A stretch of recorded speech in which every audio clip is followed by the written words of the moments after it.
Hi, everybody. This is another episode on the South African taxi industry for the book that we are writing about the South African taxi industry. We've been doing a lot of research and we want to share it with you today, specifically the cultural side of the taxis. Neo, hello, how are you doing? James, how you doing? Brain is full of lyrics and full of translations, and I'm ready to communicate them. I'm also trying to figure out how did we come to this as a hand signal to stop a taxi. Like, where did we go right or wrong?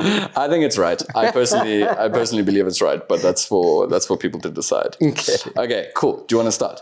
Sure, yeah. So I've been looking at hand signals.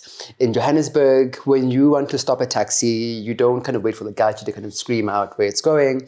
So I always grew up knowing that, you go to the corner or the main road and you point up and they'll take you to town. Either a taxi rank that's closest by or straight to Bree or what taxi rank in the CBD.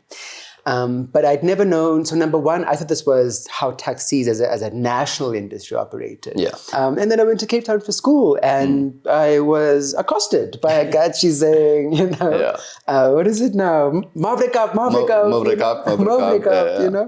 all of that. And it was strange. And it's like, why are you advertising this to me? Yeah. I know where I'm going. It's an essential service. No, James. What do you mean? No. I'm saying the taxi is an essential service. I think you're saying the gachi is an essential service. No, but the taxi is an essential service, so why would you need to advertise it? Exactly. It's like being advertising like an ambulance when you need to go to the hospital. It's like, no, you don't need to sell me on this. So I looked into then the history of the hand signals or ukomba. And it was interesting because there isn't a lot of kind of hard sociological, anthropological research that's been done about this. A lot of the work has been done by a woman, her name is Susan Wolf, I believe. Yes, her name is Susan Wolf. But she did it from, I think, kind of a cross-disciplinary kind of space where a lot of it is framed around art.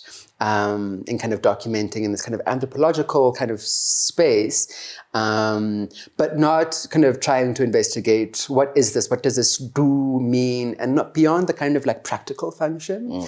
But, so I for a long time, I was very interested in what does it mean to have this coded language and what is it trying to serve? And why is it only in Johannesburg? Why is it that KZN and Cape Town don't have similar kinds of practices?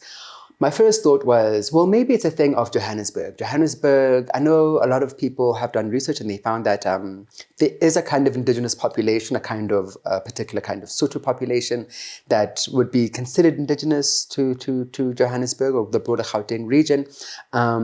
But in the modern era, it's so many different kinds of people that have migrated here. Totally. All of us gold diggers. Yeah. However you want to interpret that term. Yeah. And when you're speaking across these different kinds of languages, it's important to have some kind of lingua franca. So in the mines, I had like Fanagalo. What's that? So it's a language so in the mining industry, you have people, migrants from Mozambique, from KZN, from Lesotho, all these different kinds of people. And they needed a way to communicate amongst themselves. And so this language called Fanagalo kind of emerged. And a lot of it seems to me, at least, to be based in a kind of Nguni, so like an Ndebele, Zulu kind ofness. That's really interesting. Yeah. Right? But and then the hand signals are the same. That's what I was thinking. But it must be. I mean, it makes sense. Yeah. But I'm not sure anymore because the other thought then would be, taxis are illegal. So maybe this is kind of a covert way of signaling where you're going without saying, hey, are you going? You know what I mean? Because the cops would see it. True, but is it also not just this is me spitballing, but like, is it not just a practicality of like, instead of shouting, you can visually communicate over a distance. So if a taxi is driving towards you, you can visibly go instead of like, something. It's like you're saying with the mining language, it's like a oversimplification so that everyone can just be on the same page. Yeah. But then, and I agree, and I think that there's a lot to that kind of the weight there. But then, why is it not the case then in Cape Town?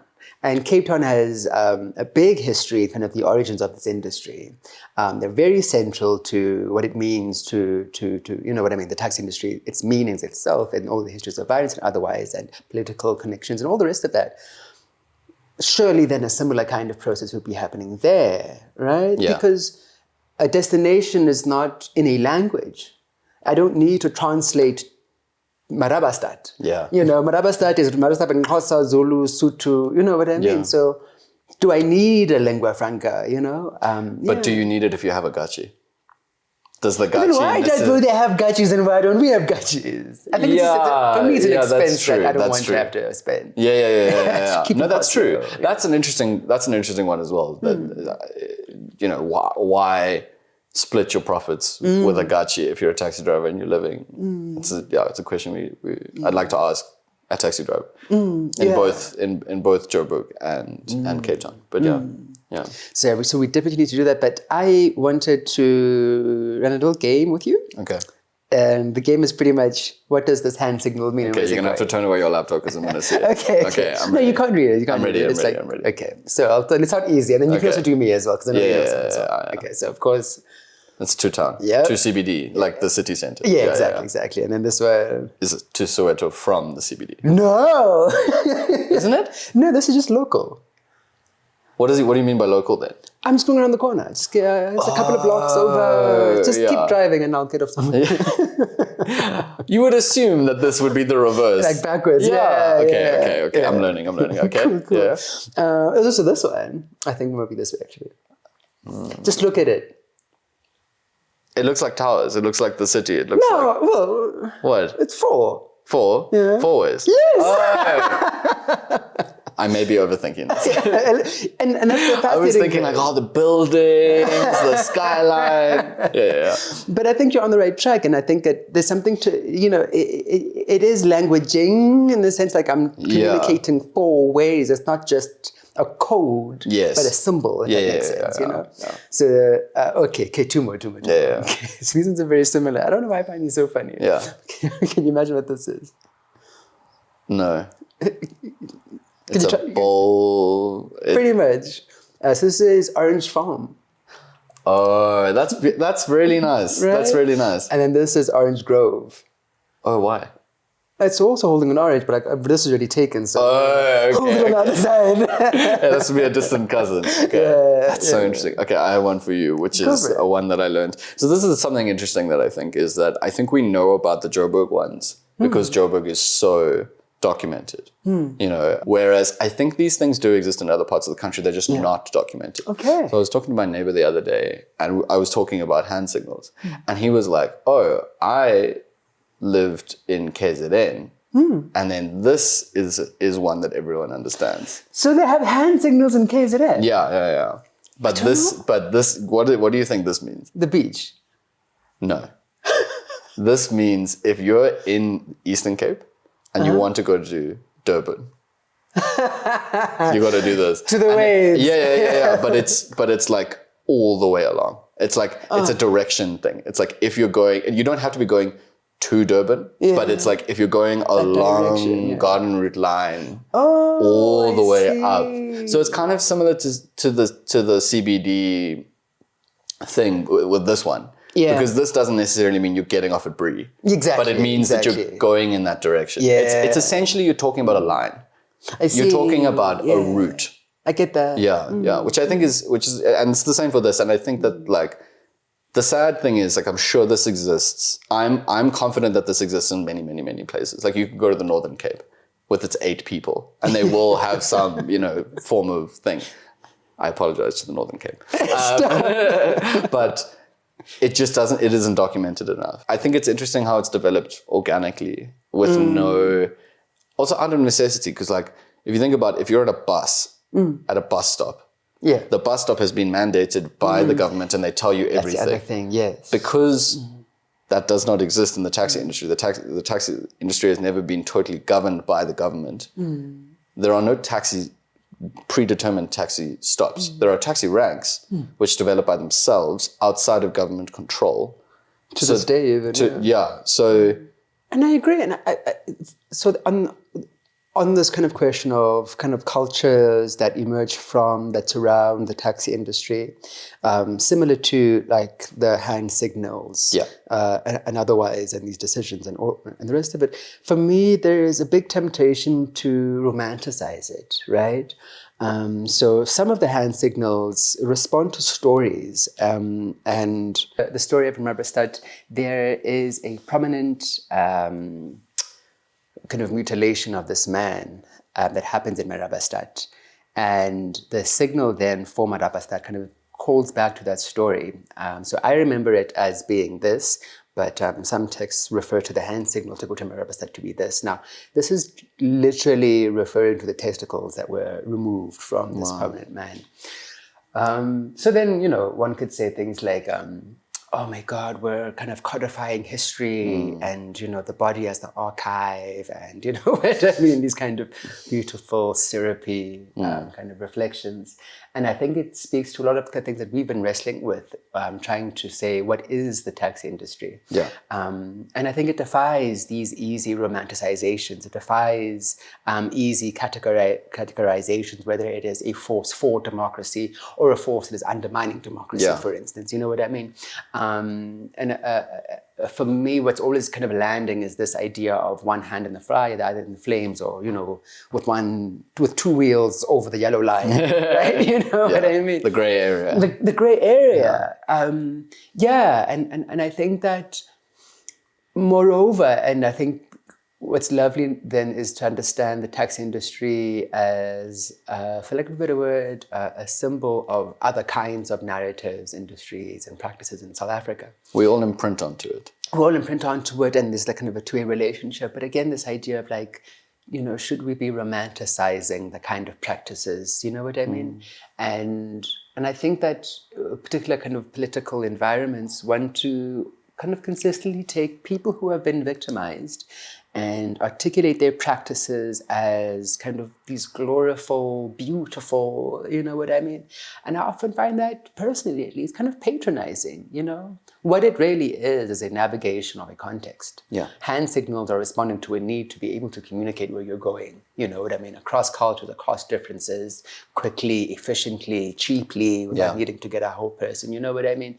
But also secretively in a way that doesn't kind of spark alarms, right? Yeah. So it's practical, and that practical ingenuity is a human thing. And I always want to kind of resist kind of looking at it like, oh my God, they're so, look, you know? Yeah. I mean? But that leads on the talk of romanticizing to music. Yes. Do you mind if I jump into that quickly? I would love that. So there's a long, very difficult to track history of taxis being memorialized in music. And in an interesting peaks and troughs kind of way. It's not a straight line of it's always like the taxis are so great. So it's an interesting narrative. So the first one I can find is Six Mabone, which is sung by Lulu Masilela, who was a jive musician, saxophonist, playing a lot of like high tempo jazz in Soweto in the late 50s and 60s. Extremely talented. It's an incredibly good song. I can't play it on this for copyright reasons, but I would put a link in the description because it's a fantastic song. And apparently Masilela is still alive, and I would very much like to speak to him. I'm trying to find a way to get through to him to ask him about this. But besides all of that, if you look at all the songs that he wrote and the way that he has been sort of immortalized as a pioneer of South African jazz, all of his songs are about the township. He became this like cult hero of the township, and all of them relate to the township. So it's interesting, even though this is an instrumental song with no lyrics, the fact that the taxi and the Six Mabone was seen as such an important part of this tapestry that he felt like he had to include it, I think is something of significance. We don't know how he felt about it, obviously, because there are no words. He didn't say, I would love to own a Six Mabone, or I own a Six Mabone, or whatever. For anyone who doesn't know, the Six Mabone was a large American car that was seen as very aspirational and was used as a taxi before there were minibuses because of the legal side of things, because the apartheid government was cutting it down. And then there was a band about 10 years later called The Movers who were Bakanga and also recorded a very different but still technically a cover, an interpolation of Six Mabone, and that had lyrics. I'm still struggling to translate and all that kind of stuff, but it had a similar feel of being immortalizing how aspirational it was to own one and how important it was to own one. But crucially, it's in vernac, which I think is really significant when we come on to Zola by Brenda Fassie, because I think that I think language is a very good indicator of where you want who you're directing the song at. True. And I think the song being in vernac and the fact that for both the movers and for Masilela, they were both so focused on township audiences. They weren't even trying to indicate to rural audiences. They were trying to speak back to the community that they were coming from. And they were trying to immortalize it in the only way that they could, because, the ability to immortalize it through writing was very limited, but music was like one of the few art forms where it was widely available. Especially like jazz. I remember, even as a kid, enjoying jazz and constantly being asked, "Do you understand jazz? Do you understand jazz?" You know what I mean? And what it meant. And what it meant exactly, right? So there's a way, and I love, for instance, Mngawana's work, who, for me, like a lot of his oeuvre is around this, a kind of nihilism, a kind of pain, sorrow, and again, still without any, predominantly at least, a lot of the times at least, not many lyrics. And even when there are lyrics, it's quite clear that there's a sorrowness involved. But it can evade the apartheid government, because what they would do, they would, scratch out politically sensitive songs on the record, and then you're allowed to ship them off.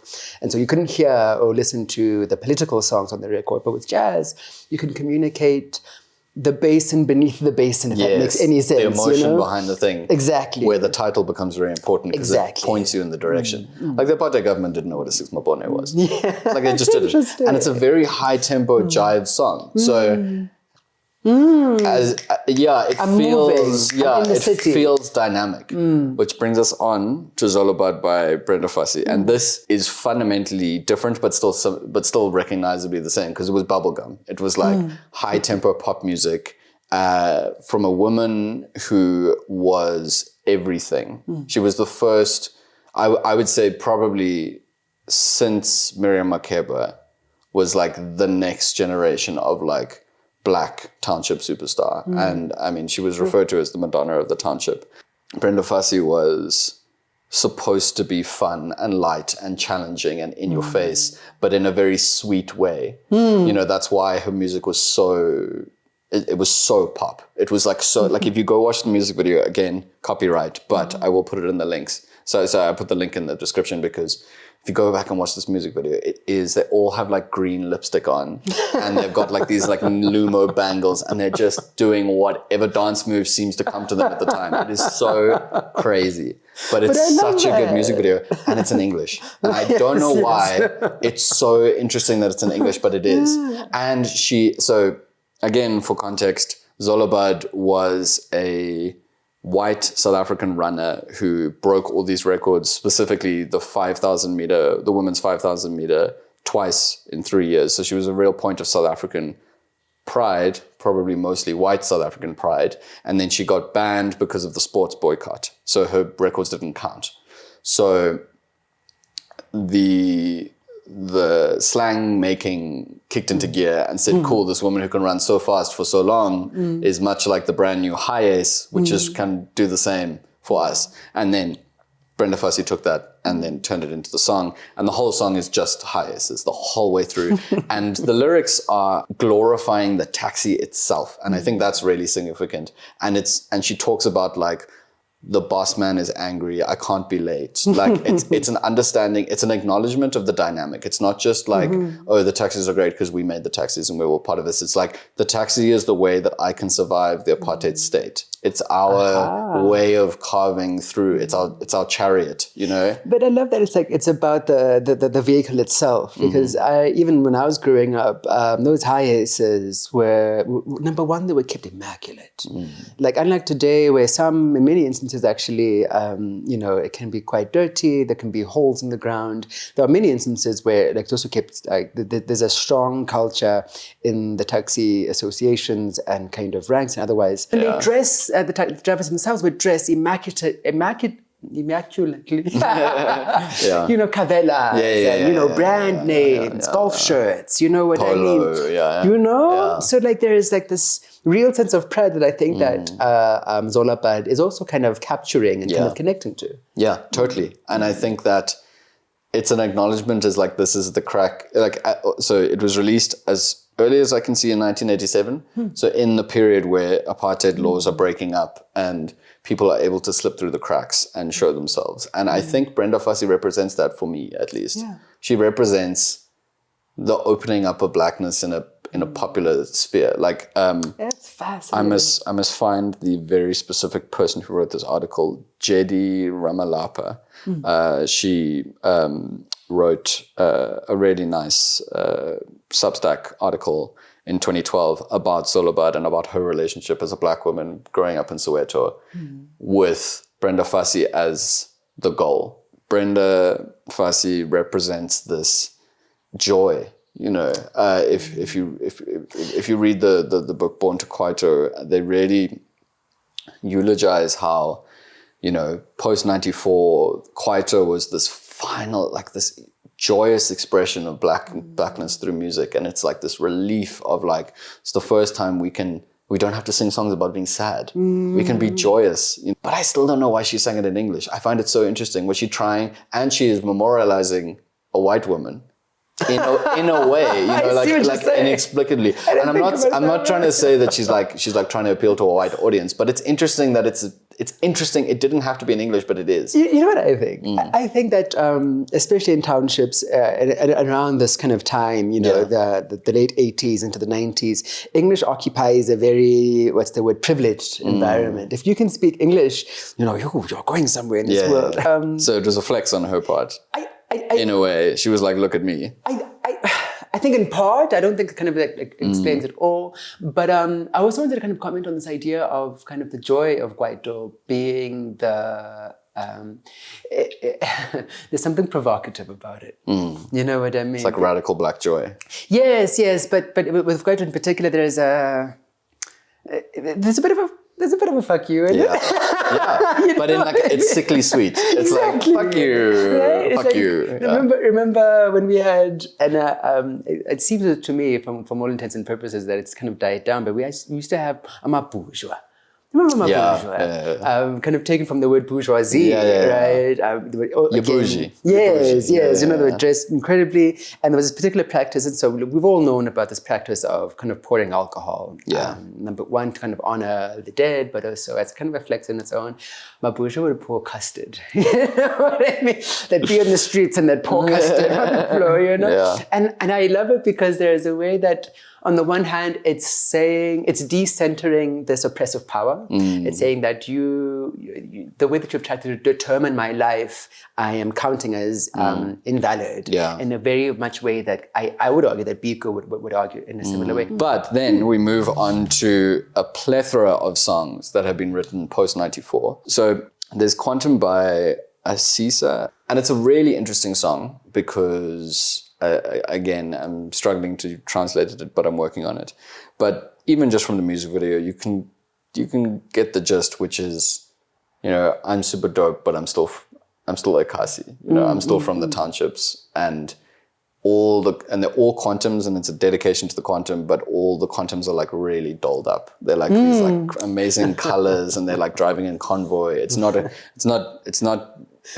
Jan Smuts's quantum, you know. Stunts is not a crime. Yeah, it's like a real like it's a show car, and it's got like, you know, BBS rims and like all these things.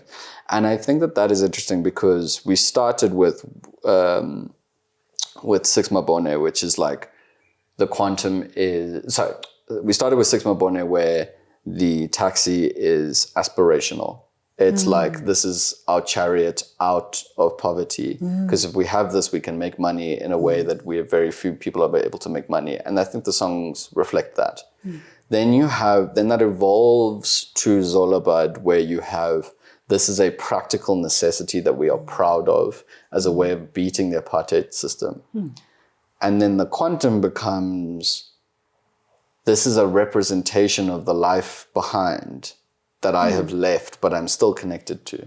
So there's a 3-act narrative there where the taxi always represents the township, but always a relation to the township. And there's a glorification, right? Yeah, every time it's glorified, but in a different relational way. Like, Sure. and then that also relates to the Big Zulu argument. So